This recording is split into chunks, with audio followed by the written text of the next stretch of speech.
What is up, you beautiful people? Back on the YouTube channel with another video for you guys, and today I'm talking about the Supergirl trailer that just got released today. And first and foremost, I want to say I am very excited about this movie. Of course, coming out next year, and yeah, I'm pretty excited. The trailer has me pretty hyped. Off the rip, I didn't really see anything that I don't know that like kind of worries me about the movie per se, because honestly, from the trailer, it looks pretty spot on to what they're really adapting. It's not a lot. It's not every day you see a new comic, like a new movie based on a comic book, and they say it's based on that or a show or whatever, and it actually like be what that is, just in movie format. So that's really cool to see. But yeah, it's literally just the Woman of Tomorrow comic in the movie. It's pretty much what it is. So I'm basically gonna go by not shot by shot, but just the big things in the trailer that I kind of want to talk about, and kind of how they are in the comics or whatever, and what I think about them and all of that. So first, I'm gonna start off with Kara in her suit. Now we have seen Kara before in her suit. We saw her at the end of the Superman movie in the post-credit scene when she comes to pick up Crypto, and then she hurries off, of course, to distant worlds to go get drunk and all that for her birthday. Um, we see her in her suit, and not all the way, of course, because she has like a jacket on, but you can see most of it, and it looks good. And it looks good again in the trailer. Pretty much just Superman suit, but with a skirt and her boots. And it may be different. It may be textured, not textured, but it kind of looks like it's colored a little bit differently. Maybe I don't know. Maybe that's probably just lighting, but it definitely looks like it maybe has just a little bit of different texture on it. But yeah, I think the suit looks great. I think Millie Alcock is going to do amazing as Kara Zor-El / Supergirl, so I'm excited for that. Next thing I want to talk about is we'll go with the main villain. So the main villain of this movie had a lot of people at first when it first got announced, and we first got the announcement for some of the cast. It had people thinking this was going to be Lobo as the main villain, and I guess he will be a big part of the movie, or actually I don't know how big he'll be, but he definitely will be a part of the movie. He's not gonna be the main villain though. First and foremost, because Lobo wasn't even in the Woman of Tomorrow's story. They just happened to throw him in for the movie, which I'm not against that. And they got my boy Jason Momoa playing him. I'm excited to see that.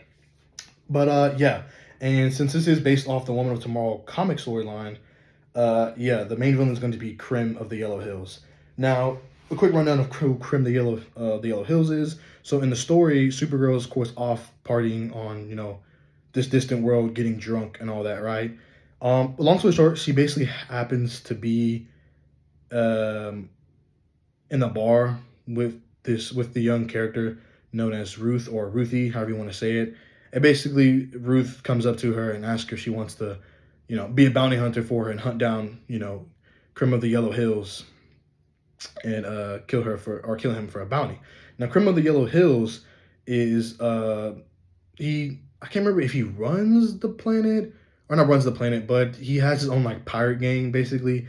Basically, he killed Ruth's father in battle, and like basically disgraced him because he left his body there with the sword in his chest, and she walked up on her father dead with the sword still sticking out of his chest, and she pulled it out and basically vowed to find him and to kill him. And she tried I assume with many other different people to get it, and finally ran into Supergirl.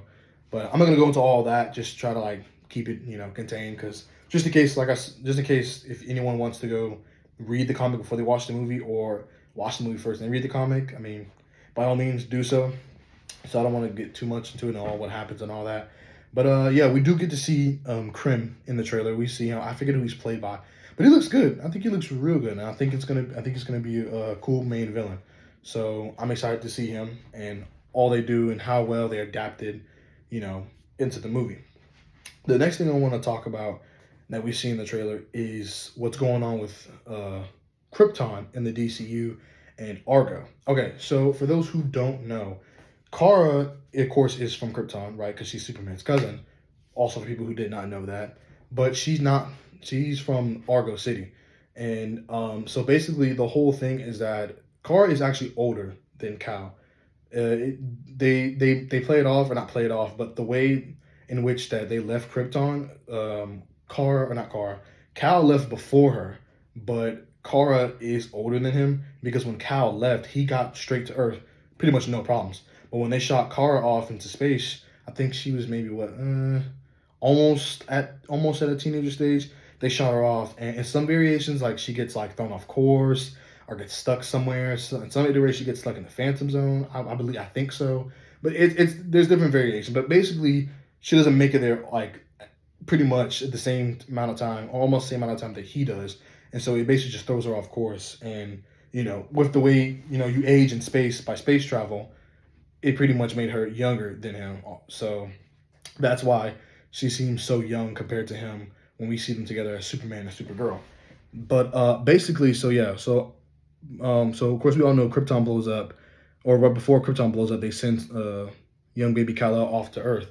Well, what had happened is that Kara's father actually put a dome around Argo City, and it protected it from the explosion of Krypton. And you can also see that in the trailer where the dome goes around the city and it starts to rise up. Now, I saw a lot of people thinking and saying that this could be Kandor, the bottle city of Kandor, which I didn't even think about that, but I'm most certain, like 99% sure, if not 100% sure, it's definitely not Kandor because it just wouldn't make a whole lot of sense for the whole plot of the movie.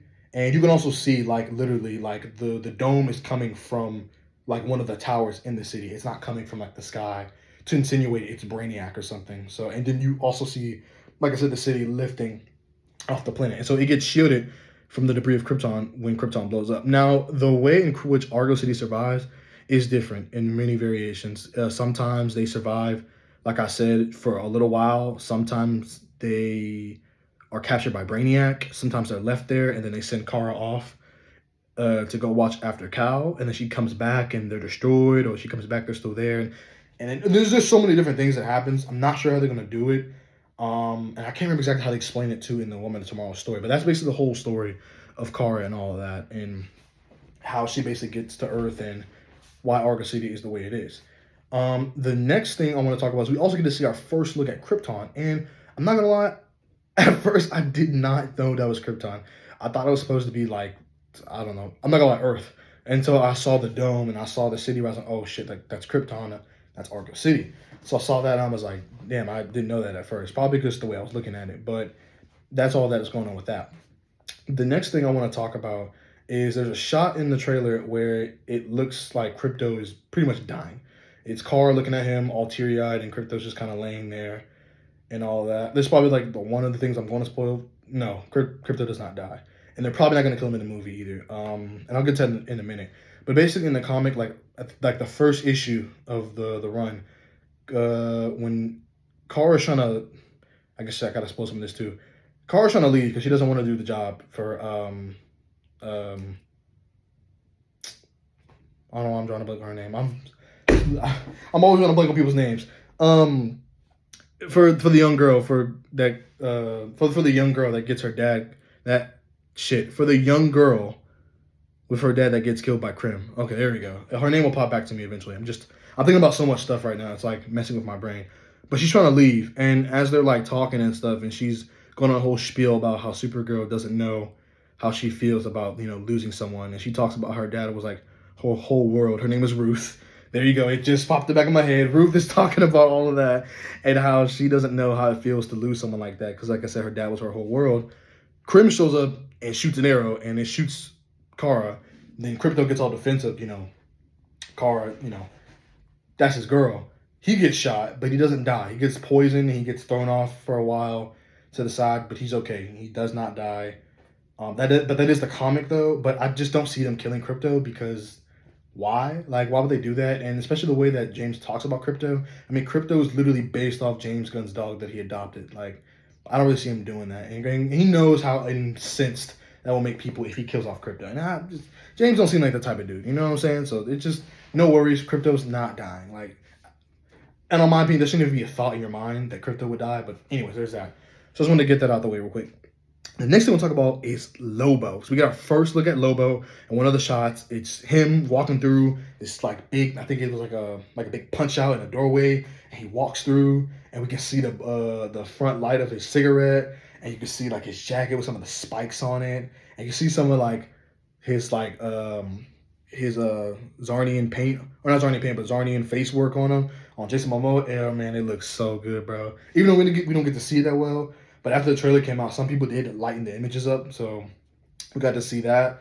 Man, it looks good, man. I cannot wait. Like literally, Jason Momoa was literally born to play Lobo. It's insane how well that casting fits and all of that. But I will go over a quick little rundown of who Lobo is and kind of his origins. So Lobo is a Zarnian, all right, and Zarnians are super powerful. They're not, well, I say super powerful, but we know Lobo is very powerful.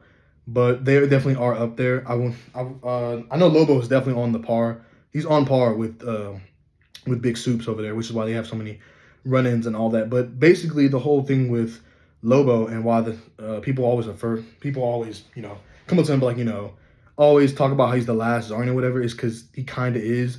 There is like a pirate group of Zarnians out there in the universe that do their own thing, but we never see them, so they just people kind of forget about him.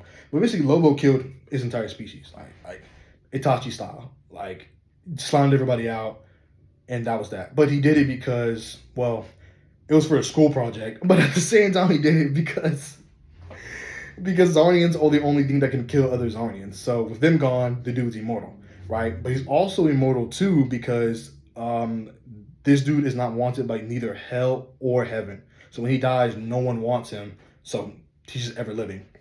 But back to what I was saying about Zarnians being powerful, but more so Lobo.